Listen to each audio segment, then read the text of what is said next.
Another new book about former President Joe Biden says the former president didn't recognize his longtime friend and movie star George Clooney at the June 2024 fundraiser. It also says aides discussed him using a wheelchair if he were re-elected. Quote, Biden's physical deterioration, most apparent in his halting walk, had become so severe that there were internal discussions about putting the president in a wheelchair, but they couldn't do so until after the election. So let's bring in Fox News contributor Guy Benson. Hey, Guy.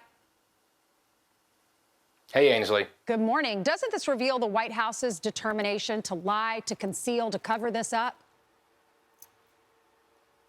Well, sure. I mean, that's not a huge surprise. We've known this for a long time. What's getting me and really frustrating me, Ainsley, in a lot of the coverage, not here, but many other places, is this whole new level of gaslighting, right? The old lies have expired, so we're on to new lies where virtually everyone in the media and everyone in the Democratic Party gets to turn around and say, my goodness, heavens to Betsy, clutching their pearls. We were duped. We were lied to by this small group of people with special access, and they told us he was fine, and that wasn't true, and shame on them.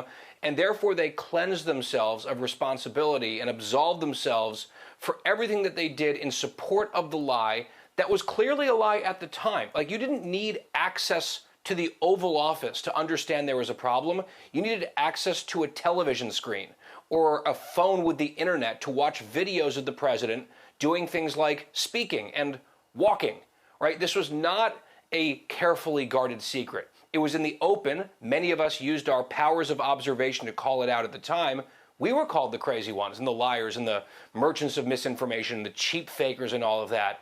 And now we have, after the fact, these books coming out and people using those as excuses or even like venues for them to say, oh, yes, actually, we don't bear responsibility. That's like 4 people over at the White House, and they're all dispensable now. Shame on them, not on us. Let's move on. They should not get away with that. And then to not even recognize his friend for 20 years who threw the fundraiser for him, George Clooney.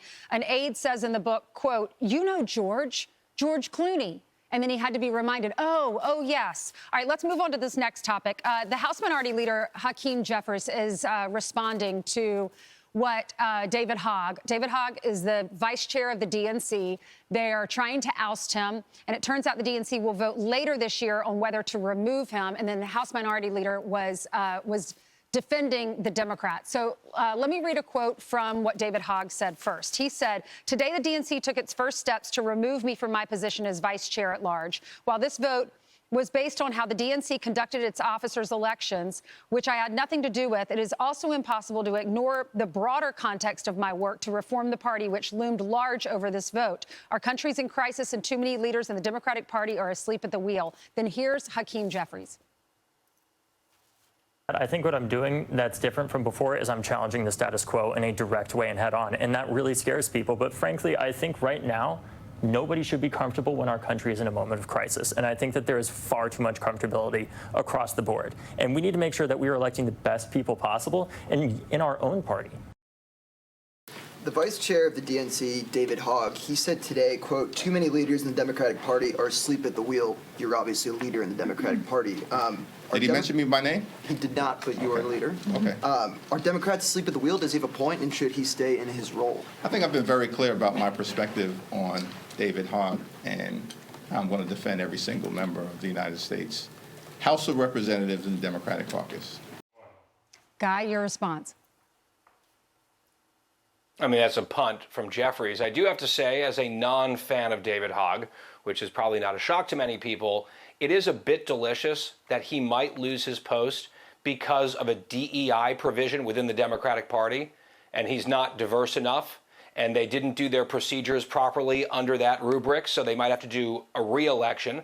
I understand why he's upset about that. It does seem like the knives are out for him for other reasons, but I'm just sitting here wondering, Ainsley, are the Democrats about to cancel another one of their elections? They did one last year, right? The presidential primary. They threw millions of votes in the garbage because the lie we were just talking about the incumbent, all fell apart on the debate stage. All right, never mind. The primary's gone. Are they now going to undo and void and nullify their leadership election at the DNC as well? I mean, this is wild to see from the party of democracy. Yeah, they don't let the people talk. They just decide who's going to be in positions. Thank you so much, Guy. Great to see you.